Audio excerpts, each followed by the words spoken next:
I originally had no plans on reviewing this set of IMs, but when I did get the message about reviewing these, I did see that they are basically the Tangzu Wan'ers, but the bass edition. These are, of course, the Red Lions, and I have heard about these, so I couldn't say no to this because the Tangzu Wan'ers have always been one of my favorites. It's been close to my heart ever since I reviewed the original set many years ago.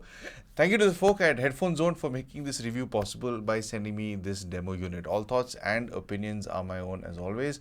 So let's jump into the build and the unboxing. The unboxing experience of this is a little flamboyant, which I quite like. It does remind me of the original Tangzu Wan'er. You do get a wire holder, but I think this is kind of a limited series, so it's not going to be there with every single unit. And then when you open the box, you will be greeted with a very nice looking cleaning cloth. It's not just a printout cardboard piece of paper. It is a proper cleaning cloth. So like the original Tangzu Wan'er, I really do like this. Then what's really nice to see is that you get a carrying case, and this is not just any carrying case. It's a little sort of a flexible silicone case, and it has a magnetic holder as well. It's like a little lock. A very neat thing. I really do like it, and it seems to have think less, listen more, the Tangzu motto right under it. I really do like that motto. And then what else you do get is a whole bunch of ear tips. You do get the Tang Sankai, and you also do get the sonic ear tips as well. I will briefly touch on these in the chapter about sound. And then of course you do get the IEMs and the cable in the box. Now these IEMs are absolutely stunning. They do look like two little rubies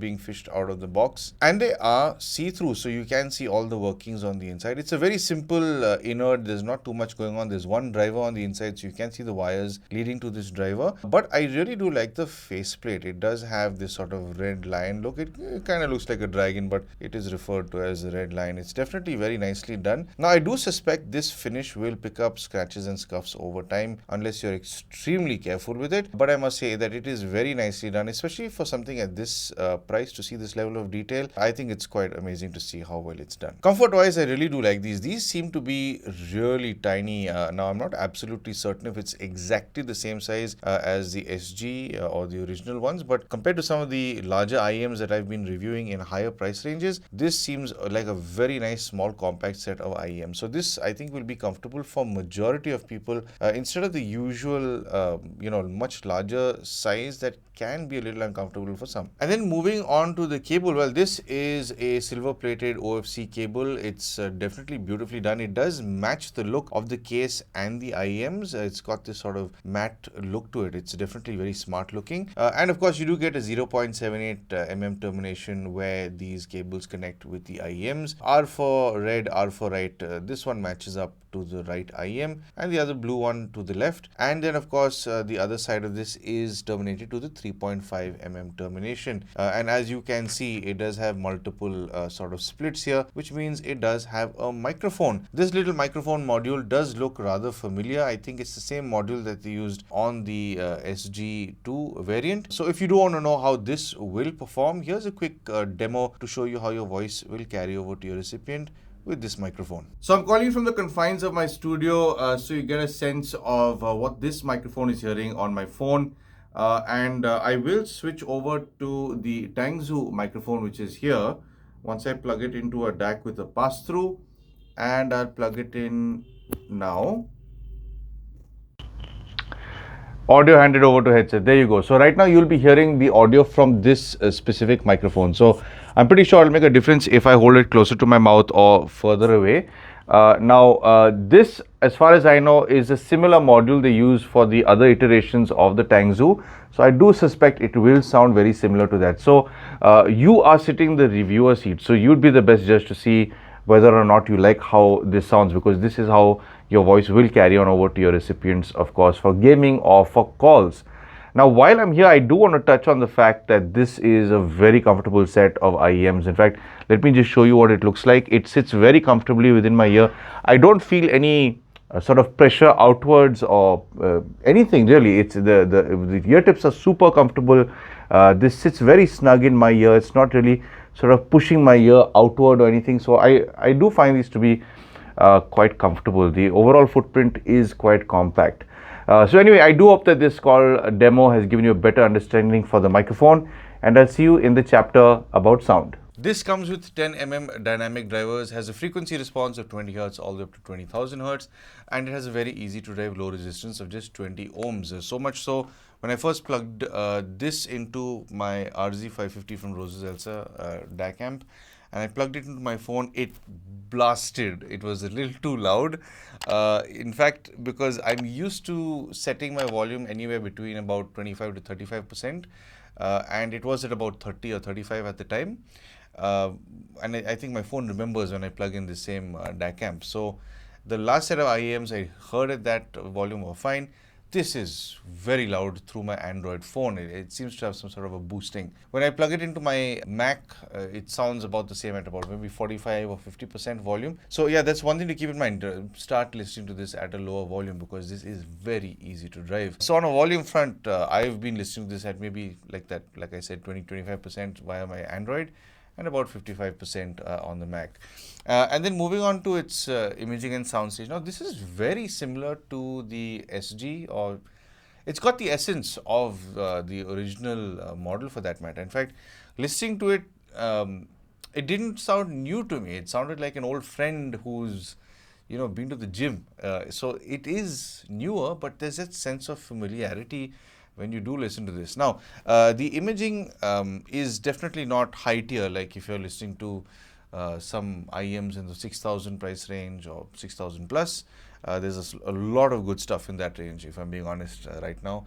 But the imaging, I like how it's done, and I've always liked how it's been done with the Tangzu Wan'er, because it's precise and it's crisp, but at the same time it's not over exaggerated like some affordable IEMs can be.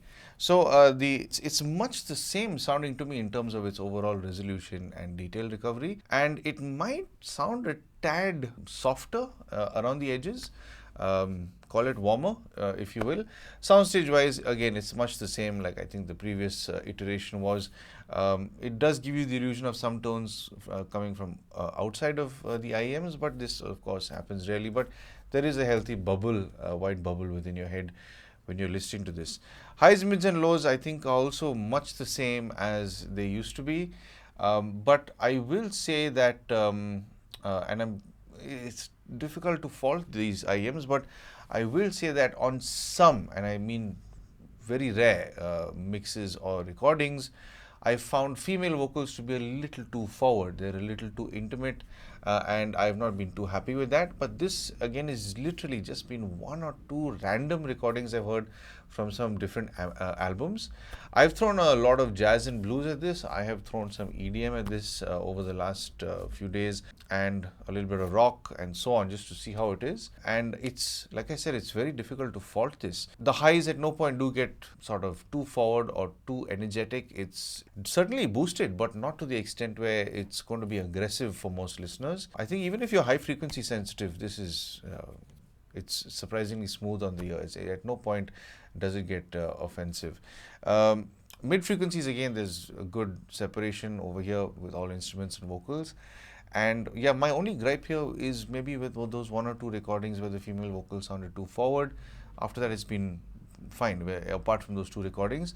I've not really had any gripe with the male vocals. They do sound well-rounded enough. Again, I find it very unfair to look for, disadvantages or negatives with a set of IEMs in this price range, specifically with this kind of IEM, because this is the kind of IEM that has been evolving over the past many years, and they've very evidently done something very neat with it. Minor tweaks here and there, minor evolutions to make it that much better. Now, moving on to the bass, this I think is where this kind of does push through compared to the previous generations. But having said that, I will say that the original, I mean the very original Tangzu Wan'er did come across to me as not being very bass enthusiastic. It was, you can say it was kind of thin in the low frequency department, but there were one or two tracks, and I think this is why I found the original Tangzu Wan'er to be surprisingly transparent depending on what music you play through it. It did sound very thin in the bass until I threw some very bass enthusiastic songs at it, and it was more than happy to give you that amount of bass without losing clarity.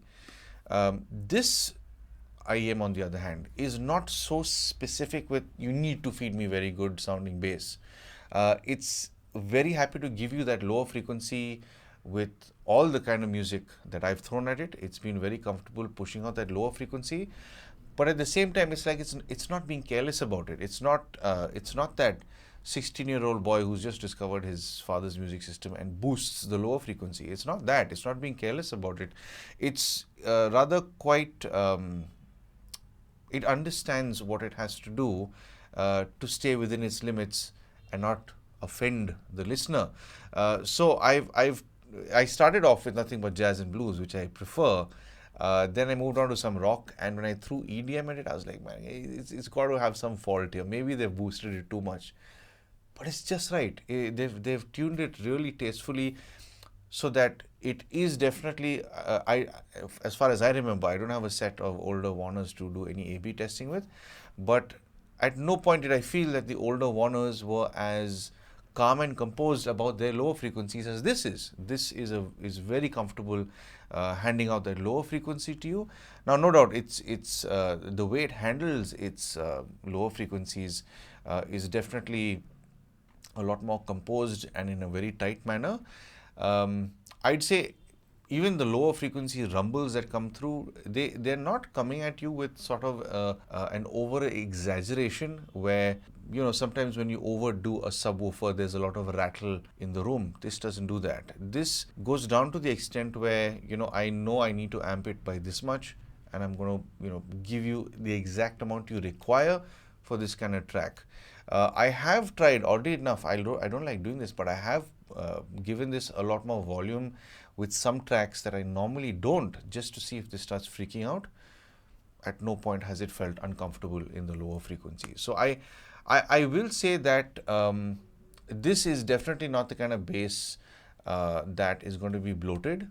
If you are a bass enthusiast and you like bass that sounds like it's being vomited out at you, this is not that IEM for you. This is, again, I will say this, I've said this about the previous versions of the Tangzu Wan'er. I've never felt that this specific IEM is for a newbie. And I say that because a lot of newbie IEMs that are out there tend to give a very typical Harman curve where the highs are boosted to, you know, extreme sort of conditions where it can hurt the ear.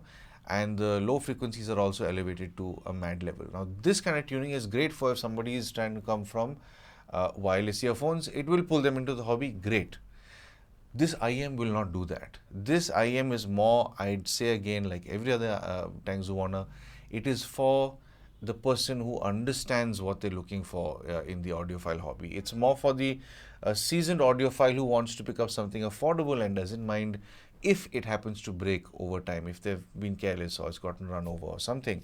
That kind of mindset will appreciate this IEM because it is not trying to impress you. They're giving you everything you really need, the technicalities, the stage, the imaging, everything really. But this has the addition of, let me give you a little more bass, better controlled, better body, more engaging, more fun, while retaining the clarity and detail in the mid and higher frequencies with an element of a little more warmth.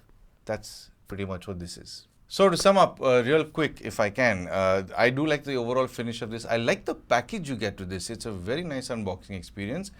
And you get a whole bunch of goodies. In fact, I'm so sorry, I did forget to elaborate on the ear tips. The ear tips you do get are the Tang Sankai and the Sonic ear tips. Both fantastic little sets of ear tips, but I will say that the Tang Sankai is definitely very comfortable. The Sonic ones are a little more rigid, especially on the mounting point. Now, I did find that if I wanted a little more bass, the Sonic version did work better. I think that's because the internal structure is a little more rigid and the ball might be a little tighter than the other ones. So it's worthwhile playing around with them to see what kind of taste in your bass that you prefer and go with those. But both are very comfortable and very impressive sounding ear tips. Build wise, I really do like how this is made. For the price that you're spending on this, the overall attention to detail, absolutely immaculate. I love that it comes with this little carry case. It's an amazing little carry pouch. It's definitely made very well. The only gripe I might have is that it's a little too sticky, so it'll sort of pick up any dust or hair and all that sort of stuff from your bag or your desk. but it's something you can get used to. Even the overall finish of the cable has almost got this dual tone to it with a little bit of maroon and a little bit of black. Beautifully done. Where this does stand up as its own individual is more so in the sound. This, I really like what they've done is because it's not a new earphone, it's not a new IEM.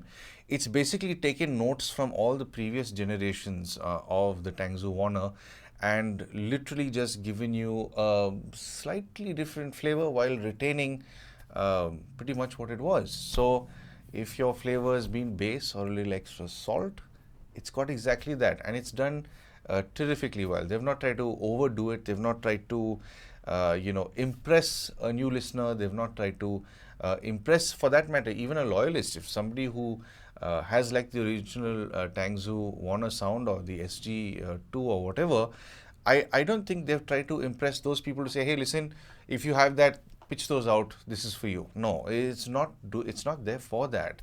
It's there for the listener who knows they like that level of detail, clarity and soundstage, and they want a little more bass than the previous versions did, and this does exactly that. So kudos to the folk at Tangzu for pulling this off. I really do like what they do on a sound front. But anyway, if you do want to buy this, this is of course available with the guys at Headphone Zone, who've been very kind to send me a demo unit. And of course, you do get this in slightly different iterations. I think it's not available right now, but it should be available by the end of June. So you do get different iterations, the 3.5mm with mic, which is what I have, a Type-C with mic, and a 3.5mm without a mic. If you do want to know how the mic performs, head on back to the chapter about the microphone in particular. But yeah, if you do want to buy this, this does have an MRP of about 2,499 rupees. But at the time of recording this video, it is available for 2,299. Do I think it's a good value for money? Absolutely yes. Honestly, the stuff in this price range, as much as I think there's a lot of good things out there in this price range, there's a lot of stuff that's coming out that's just trying to impress. I think the Wan'er is still a set of IEMs that stands out as its own little jewel, and I think it's quite ideal that these look like little rubies when you look at them. They're quite pretty to look at. And this, the Wan'er has always been a set of IEMs that have stood out for me at this price range, because they've genuinely stuck to their guns and they've not tried to just, be pushed by the wind and adapt to what everybody else is doing. So anyway, great value for money. I would strongly recommend this, especially if you do want a little more bass with everything else that's good as well. So anyway, that's my review on the Tangzu Wan'er Red Lion, and I do hope that this review has given you a better understanding for these IEMs, and I also hope that I've helped you make some sort of purchase decision. If you would like to help support the channel, I'm sure you know exactly how to, but of course, thank you for tuning in for some sound advice.